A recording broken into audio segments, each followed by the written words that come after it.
चलिए hello students, good morning.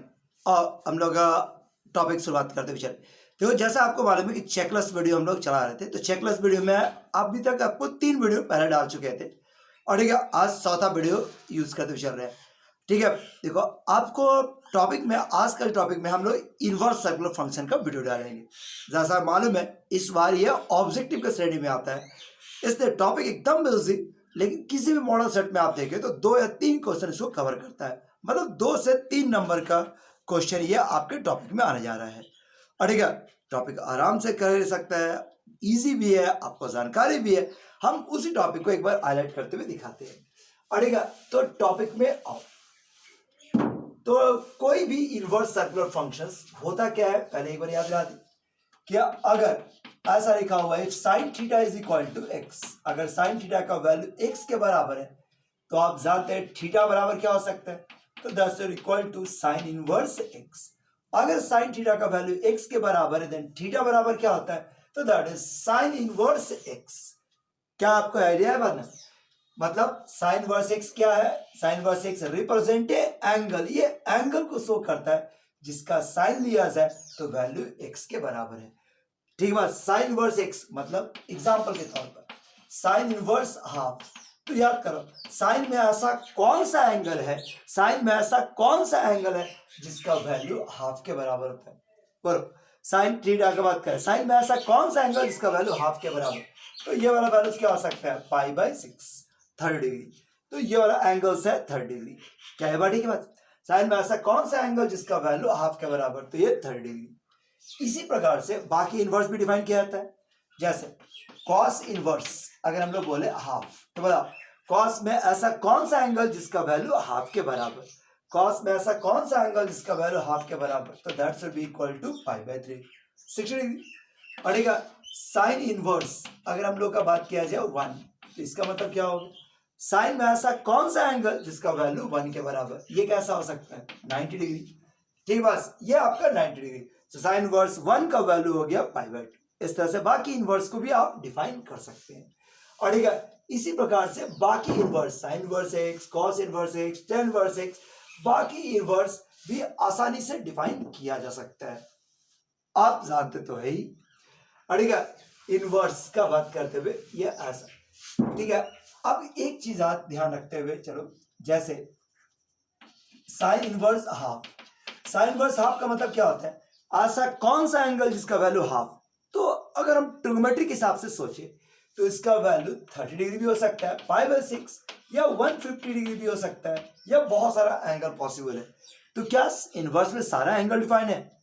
नहीं, आपको पढ़ा दिया, हम आपको पहले भी टॉपिक में पढ़ा चुके हैं कि इनवर्स में एक रेस्ट्रिक्शन है कि इनवर्स से सारा वैल्यू एक्सेप्ट नहीं है।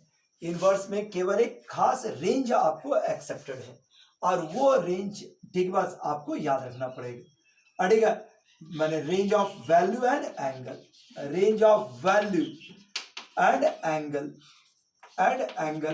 ये आप जरूर याद करो, इसी पर आपका ऑब्जेक्टिव बन पाएगा एंगल। ठीक है, जैसे ये देखो, अगर हम लोग बोले यहां पर फंक्शन दिखा रहे हैं, फंक्शंस, अड़ेगा y बराबर sign inverse x, inverse x, तो यहां पर हम लिख रहे हैं value of y, value of x, और ये वैल्यू ऑफ y, ये क्या क्या हो सकता है, वैल्यू ऑफ y।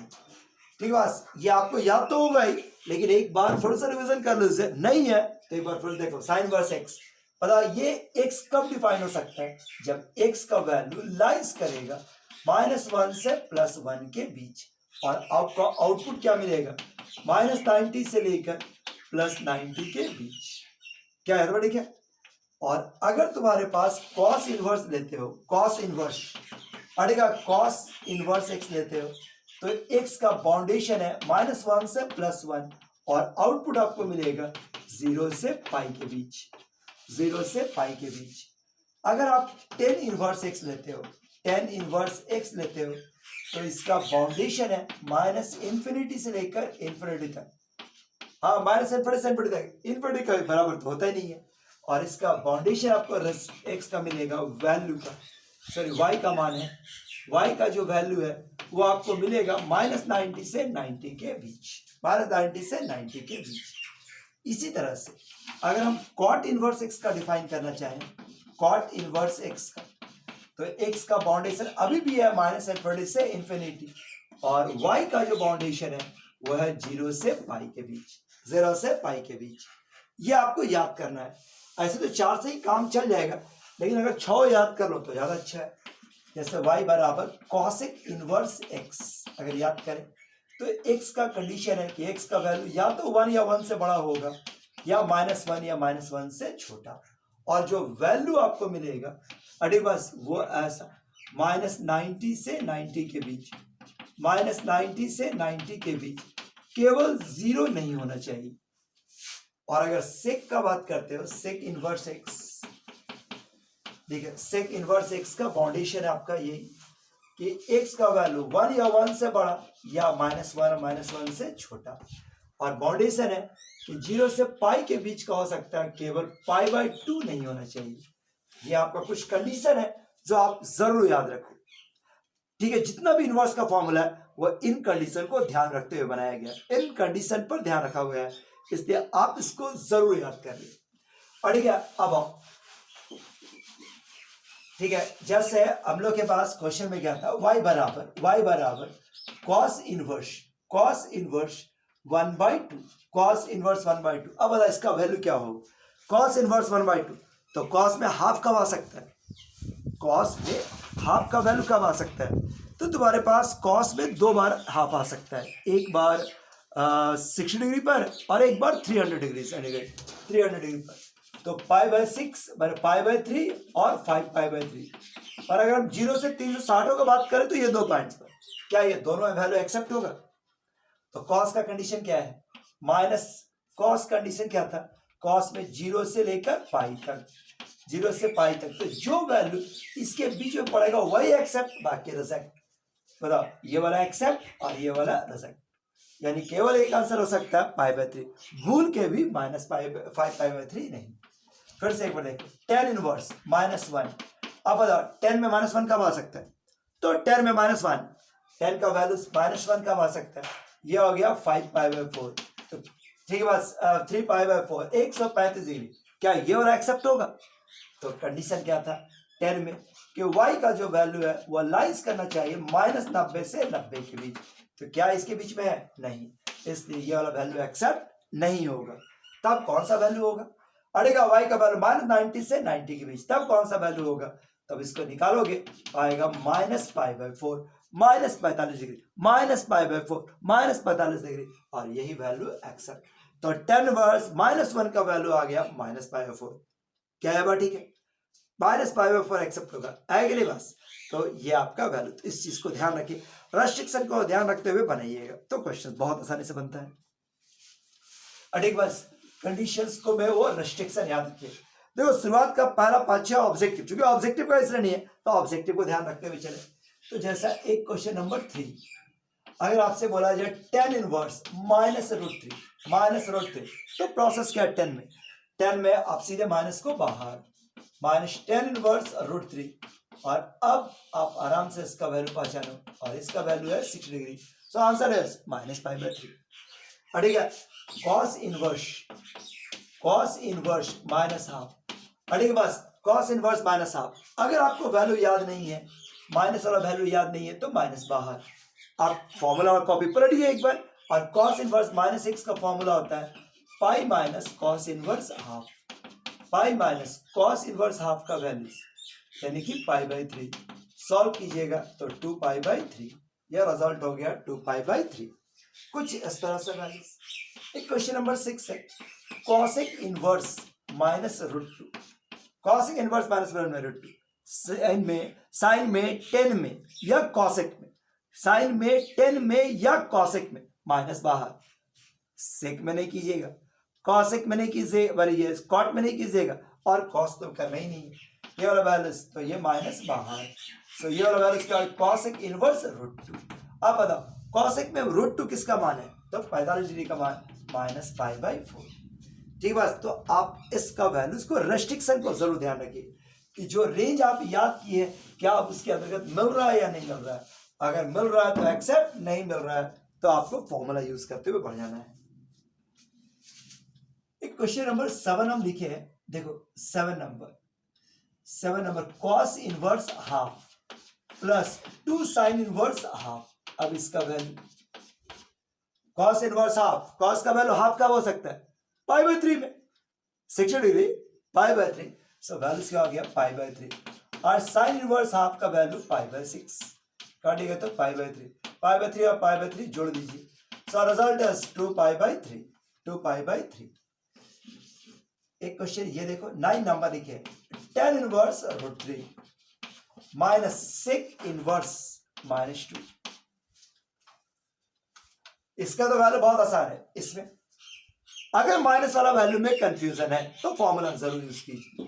अगर हम sec को बाहर करते हैं तो आपको पता है साइन में, tan में, cosec में सीधा बाहर, साइन में, tan में, cosec में सीधे माइनस बाहर, लेकिन बाकी 3 में पाई माइनस। सो आप इसको ऐसा लिखिए pi minus sec inverse 2, sec inverse 2 और tan inverse root 3 minus pi अब प्लस sec इनवर्स 2। अब वैल्यू लिखने शुरू करते हैं। 10 में रूट 3 किसका मान 60 डिग्री, पाई बाय 3, ये हो गया पाई। अब पाई इसका value this is pi by 3, सो आप 3 का अगर एलसीएम लेते हैं तो pi minus 3 pi plus pi, यानी कि minus pi by 3। Answer is minus pi by 3 और ये इसका value, answer is minus pi by 3, ये इसका फॉर्मूला। तो पहला क्वेश्चन, पहला ऑब्जेक्टिव पर ध्यान रखना कि आप वैल्यू जब भी निकालें तो रिस्ट्रिक्शन को ध्यान रखते हुए।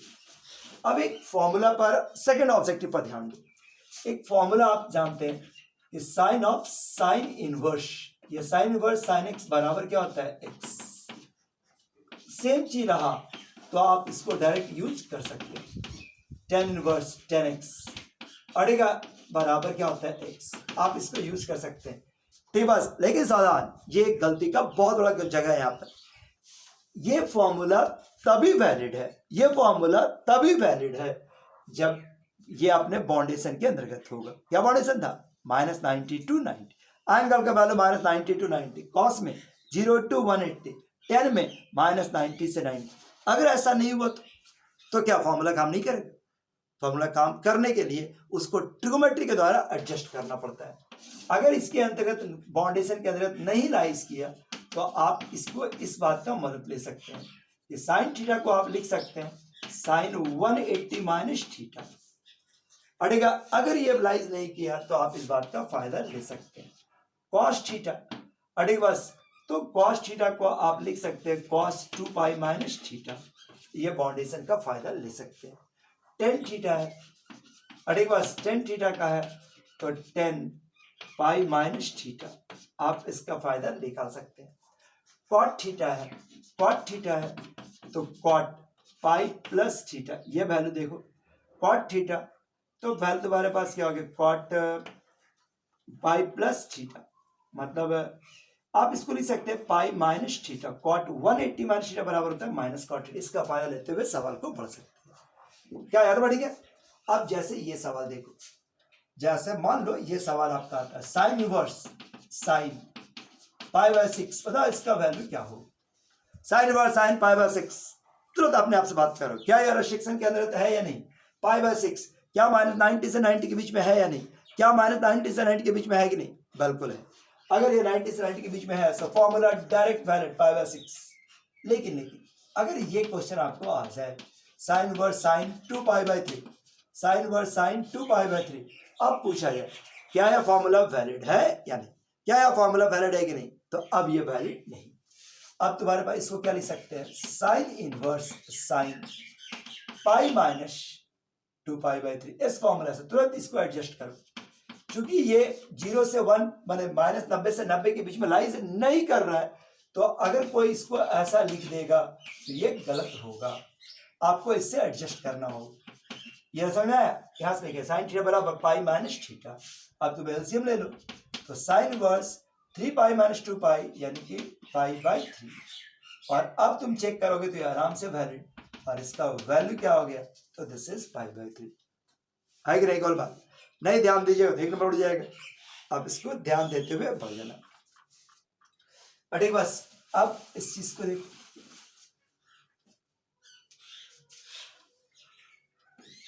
अड़ेगा cot inverse cot 3π/4, cot inverse cot 3π/4, बताओ क्या वैल्यू होगी?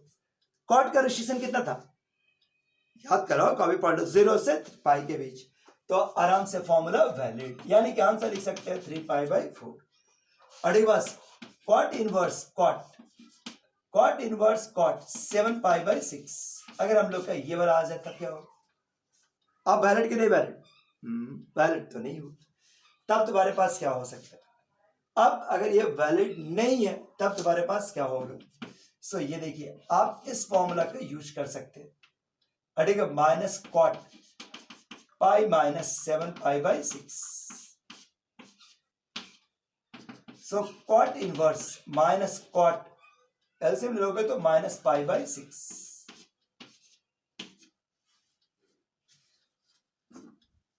तो और फर्स्ट के ठीक, बस इसका वैल्यूज में तुम्हारे पास क्या हो गया?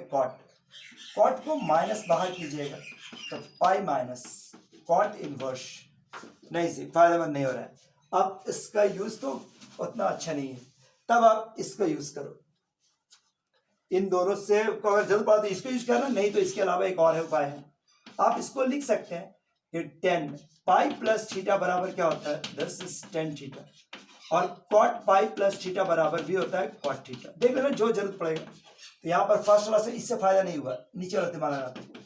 सो कॉट इनवर्स मतलब मकसद यही है कि आप उसके अंतर्गत आ जाए, पाई प्लस π/6। सो अब 180 प्लस थीटा बराबर लिख सकते हैं थीटा, यानी कि कॉट π/6, और अब ये वैलिड है, आप डायरेक्ट यूज कर रहे हैं π/6। तो इसका भी जरूरत पड़ सकता है, इसका भी जरूरत पड़ सकता है, ये गलत नहीं है, लेकिन इसका फायदा नहीं हुआ इस क्वेश्चन में, इससे नहीं बना तो इससे बनाने की कोशिश की। आपको किसी भी तरह से रेस्ट्रिक्शन के अंतर्गत आना है और तभी ये वैलिड यूज कर लेना। ठीक है, बस अब ये चीज को देखो, tan इनवर्स 10 5π/6। अब जरा ये कंडीशन देखो, क्या पहले यह फॉर्मूला वैलिड है? tan इनवर्स 10 5π/6 क्या वैलिड है? बिल्कुल, इस बार भी बाउंडेशन से बाहर। तब आप कैसे इसको सेट कर सकते हैं? अड़ेगा तब आप इसको कैसे बाहर कर सकते हैं? माइनस इसी वाला लगाते हैं, 10 पाई माइनस 5π/6। ये देखो tan इनवर्स माइनस 10, एलसीएम ले ले, ये हो गया π/6। अब ये वाला माइनस बाहर, तो tan इनवर्स 10 π/6। और अब आप देख सकते हैं कि फॉर्मूला आराम से रेस्ट्रिक्शन में है, फॉर्मूला वैलिड, आंसर क्या हो गया? -5/6। ये भी हो सकता है, ये भी हो सकता है, मैंने इनको ध्यान रखिए और वैलिड लाइए, और तब आप आराम से क्वेश्चन प्रोसीड कर सकते हैं। चलिए नेक्स्ट, अब कुछ क्वेश्चन इसका रिवर्स देखो, थर्ड टाइप का, दो वैरायटी दिखा दी है, तीसरा वैरायटी ये वाला, साइन ऑफ कॉस इनवर्स 4/5, इसका वैल्यू आपको चाहिए। अड़ेगा थर्ड टाइप का क्वेश्चन ये हो सकता है, इस तरह का क्वेश्चन। अब बोलो, पढ़ा हुआ होगा तो पहचान रहा होगा, ये कैसे बन सकता है, ये वाला टाइप कैसे बन सकता है? यह आपका कन्वर्शन पर बेस्ड है, ठीक है, डायरेक्ट कोई फॉर्मूला नहीं, कन्वर्शन है। तो जैसे पढ़ा है क्लास में, कॉस को बदला जाए साइन में, तो cos inverse 4/5 is equal to क्या है? थीटा। सो ये लिखे 4/5 बराबर कॉस थीटा, कॉस थीटा बराबर b/h। इससे तीसरा अननोन क्वांटिटी p निकाल लो, जैसे 5 स्क्वायर माइनस 4 स्क्वायर यानी कि 3। लो थीटा निकल गया। अरे बस दाओ, इसको हम लोग क्या माने? कॉस्ट साइन थीटा, इतना बराबर क्या हो गया? This is sine theta. अब हमको साइन थीटा का जरूरत है, तो रफ में निकालो, साइन थीटा बराबर कितना? p/h। मतलब p का मान 3 और h का मान 5, सो 3/5। सो इस एक्सप्रेशन का वैल्यू क्या हो गया? 3/5 है क्या? इसे जैसे कन्वर्शन पर बेस्ट है, ठीक है। बस इस क्वेश्चन में आप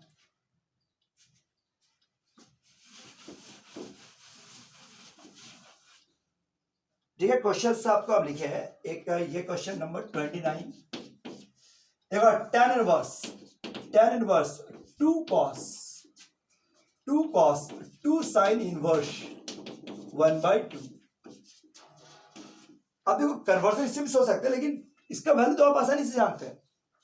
जब वैल्यू जिस एंगल का आप जानते हैं उस पर कन्वर्स में नहीं फंसिएगा, टाइम खा जाएगा question.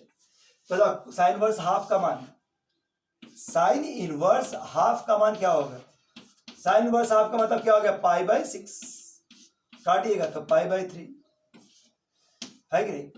Tan inverse 2 cos pi by 3, अब बताओ कॉस 60 का मान 1/2, सो टेन इनवर्स 2 इंटू 1/2, 2 कट गया, टेन इनवर्स 1, और टेन इनवर्स 1 का मान क्या हो गया? तो दस पाई बाई 4, टेन इनवर्स 1 का मान पाई बाई 4, और आराम से आंसर। ठीक, बस टेन इनवर्स 1 का बार इतना और आराम से आंसर। एक क्वेश्चन नंबर 30 देखो, tan of sine inverse 3/5, sine inverse 3/5 plus cot inverse 3/2। अब बताओ ये कैसे बने? क्या हम 3/2 का वैल्यू जानते हैं? नहीं। अड़ेगा 3/5 नहीं जानते, बचा केवल कन्वर्शन। किस पे कन्वर्ट करें? बाहर में 10 है, किस पे कन्वर्ट होगा? अरे हम लोग के पास readymade formula 10 of 10 inverse x बराबर क्या होता है? x। तो अगर आप इसको 10 में बदल लें तो काम हो सकता है। तो इसी को ध्यान में रखते हुए आप इसको कन्वर्ट कर लीजिए। अड़ेगा साइन इनवर्स 3/5 है तो इसको थीटा मान लेना। अड़ेगा 3/5 बराबर क्या हो गया? साइन थीटा, यानी कि p/h। इससे आप b निकाल लो तो root under 5 square minus 3 square यानी कि 4। अब जरूरत है 10 का, नॉट टेन थीटा। तो टेन थीटा बराबर क्या हो गया? दिस इज p/b, वैल्यूज क्या हो गया? 3/4, सो थीटा बराबर 10 इनवर्स 3/4, 10 इनवर्स 3/4। सो आपका क्वेश्चन कुछ ऐसा हो गया, 10 10 अड़ेगा साइन इनवर्स 3/4 है, इसको लिख सकते हैं 10 इनवर्स 3/4 प्लस ये देखो अड़ेगा कॉट इनवर्स 3/2, इसको भी आप 10 में बदल लो, 10 इनवर्स तो पलट देंगे सीधे सीधे 2/3। अब 10 inverse a plus 10 inverse b का formula, so this is 10 inverse a plus 10 inverse b का फॉर्मूला डालो, सो दिस इज 10 इनवर्स 3/4 2/3 और 1 माइनस ab, 3/4 इंटू 2/3। 10 इनवर्स से हट जाएगा और ये वाला वैल्यूज क्या होगा? देखो एलसीएम लिए 9 8 17, 17/12। ये वाला वैल्यूज क्या हो गया? देख लो इसको भी। अड़ेगा ये हो गया 12 का एलसीएम, 12 माइनस 6, 12 माइनस 6/12, ये और ये क्या आंसर? सो फाइनल आंसर क्या हो गया? 17/6। अड़ेगा फाइनल आंसर हो गया 17/6 और यही इसका प्रोसेस। बोलो याद है? ठीक है, ये इसका प्रोसेस, ये इसका कॉन्सेप्ट। तो मतलब जरूरत पड़ा तो एंगल से नहीं हो सकेगा तो कन्वर्सन का मत लेना, हो जाएगा समझ। ठीक है, अब एक दो क्वेश्चंस फॉर्मूला बेस्ड दिया हुआ है। अड़ेगा अब तेरे पास फॉर्मूला तुम जानता है ये बहुत सारा है, लेकिन कुछ क्वेश्चन फॉर्मूला बेस्ड था। जैसे ये वाला formula 10 inverse a plus 10 inverse b का फॉर्मूला, बोलो याद है? बस क्या फॉर्मूला आता है? दोस्तों 10 इनवर्स a प्लस b और 1 माइनस ab। ऐसा कब? जब ab का वैल्यू 1 या 1 से कम। और इसी का फॉर्मूला है pi plus 10 inverse a plus b और 1 माइनस ab। ऐसा कब? जब ab का वैल्यू 1 से अधिक। अगर ab का वैल्यू 1 से अधिक तो यह फॉर्मूला, 1 से कम तो फर्स्ट वाला फॉर्मूला है। याद बात, इसी पे कुछ क्वेश्चंस भी अपना बनाना। जब भी क्वेश्चन में डिजिट रहा तो आप चेक कीजिएगा, नहीं रहा तो डायरेक्ट बनाना। जैसे 10 इनवर्स 2/11 प्लस 10 इनवर्स 1/2 बराबर क्या लाना है? 10 इनवर्स 3/4। एकदम बच्चे वाला क्वेश्चन। हो सकता है एग्जामिनेशन में ये उन्होंने देखे यहाँ पर क्वेश्चन पूछे बराबर यार। बस तो देखो a का मान, a बराबर कितना है? 2/11, b का मान क्या है? 1/2। आप ab को जरूर चेक करना, 2/11 और 1/2 गुणा किए तो 1/11 क्या 1 से बड़ा 1 छोटा? 1 से छोटा। और अगर 1 से छोटा है तो ये वाला फॉर्मूला वैल्यू आप इसको यूज करो, 10 इनवर्स a प्लस b और 1 माइनस ab, 2/11 और ये 1/2। अड़ेगा सर टेन इनवर्स क्या हो गया, दिस इज 15/30, 15/22 ना, 22। अब ये हो गया 22 में से 2 यानी कि 20/22, 22 से 22 cancel, tan inverse 3/4। So answer क्या हो गया, टेन इनवर्स 3/4। मतलब फॉर्मूला क्या लगा दीजिए तो आंसर आ सकता है। 2 वाला रहा तो हमेशा ए बी को चेक करके बनाना, और अगर कभी 3 रहा तो भी अपना ए बी को चेक कर लेना, बने 3 वाला याद है ना बस। जैसे ये क्वेश्चन था टेन इनवर्स 1, टेन इनवर्स 2 और टेन इनवर्स 3। अब इसका हमको वैल्यू चाहिए, मान लो ये एग्जाम में यही आता है, तो आप प्रोसेस याद करो, ए बी पढ़ा, ए बी निकालो, बी सी निकालो, सी ए निकालो। A B 1 into 2 2, B C 2 into 3 6, C A 3 into 1 3, कितना हो गया 6 3 9 और 2 11। ये एक से बड़ा, अगर ए बी बी सी सी ए का वैल्यू एक से बड़ा हो जाए तो आपका फॉर्मूला क्या था इसका, pi plus tan inverse a plus b plus c minus a into b into c और डिवाइड बाई 1 माइनस, अड़ेगा 1 माइनस 2 प्लस 6 प्लस 3। लो अब इसको लेके सॉल्व कर, ऊपर हो गया 6 माइनस 6 0, टेन इनवर्स 0 और टेन इनवर्स 0 का मान क्या हो गया 0, आंसर इज 5। मतलब आप इसको जरूर चेक कर ले कि ए बी बी सी सी ए का वैल्यू एक से बड़ा या एक से छोटा, और देन प्रोसीड करते हुए बढ़ जाइए। चलो अब आगे बढ़ते हुए, ठीक है। अब एक टाइप के बारे में दिया हुआ है, ठीक है, बस ये देखो एक और ऑब्जेक्टिव है, tan inverse a minus B 1 plus A b, अड़ेगा plus tan inverse b minus c और divide by 1 plus b c, और tan inverse c minus a और divide by 1 plus c a बराबर वैल्यू निकालना है। अगर जो पढ़ा हुआ ये तो याद तो होगा ही, लेकिन तब भी तुमको याद दिला, ये फॉर्मूला रिवर्स फॉर्मूला पर है। मतलब आप इसको लिख सकते हैं tan inverse a minus tan inverse b, आप इसको लिख सकते हैं tan inverse b minus tan inverse c, और ये हो सकता है tan inverse c minus tan inverse a. ठीक, बस जैसे आपको फॉर्मूला याद होना चाहिए, ये और ये देखो ये कैंसिल आउट और वैल्यूज से, असली अगर फॉर्मूला याद होगा तो बन तो जाएगा। अब एक टाइप है कि आपको सिंप्लीफाई करना है, सिंपलेस्ट फॉर्म में लिखना है, तो ये वाला भी ऑब्जेक्टिव में रह सकता है। दे देगा बताए कि बताए ये किसके बराबर है।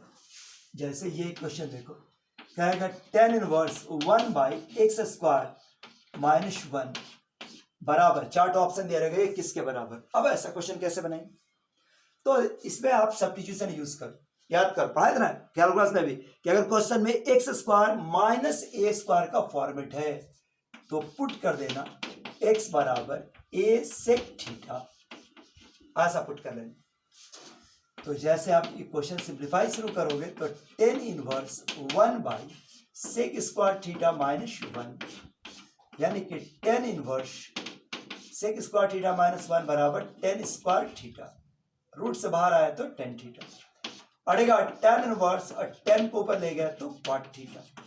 ये सेम लाने का कोशिश करो, टेन इनवर्स कॉट को लिख सकते हैं टेन 90 माइनस थीटा, फायदा क्या होगा कि टेन टेन हट जाएगा और क्या बचेगा पाई by 2 minus theta. So value हो गया पाई बाय 2 और थीटा को आप लिख सकते हैं वापस sec inverse x, so pi by 2 minus sec inverse x. मतलब ऑप्शन रहेगा इतना बराबर लिखा रहेगा 2 tan inverse x, sec inverse x, 2 sec inverse x या कुछ भी ऐसा। तो आप गौर से देखिएगा कौन सा ऑप्शन सेट होता है, तो इसके लिए तो कोई फॉर्मूला मिलेगा नहीं, तो आप ये सब्स्टिट्यूशन का हेल्प से आप ले सकते हैं।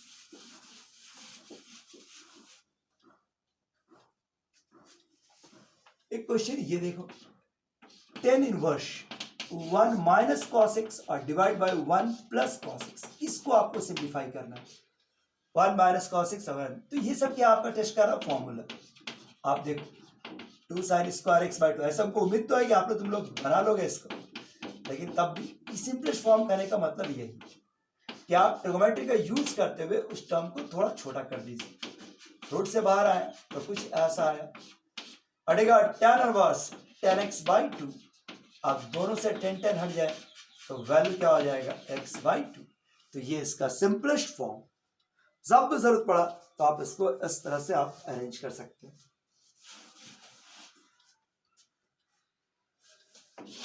अब ये एक सवाल देखो, लो इसको सिंपलेस्ट फॉर्म बदलना है, tan inverse cos x minus sin x, और ये हो गया cos x plus sin x।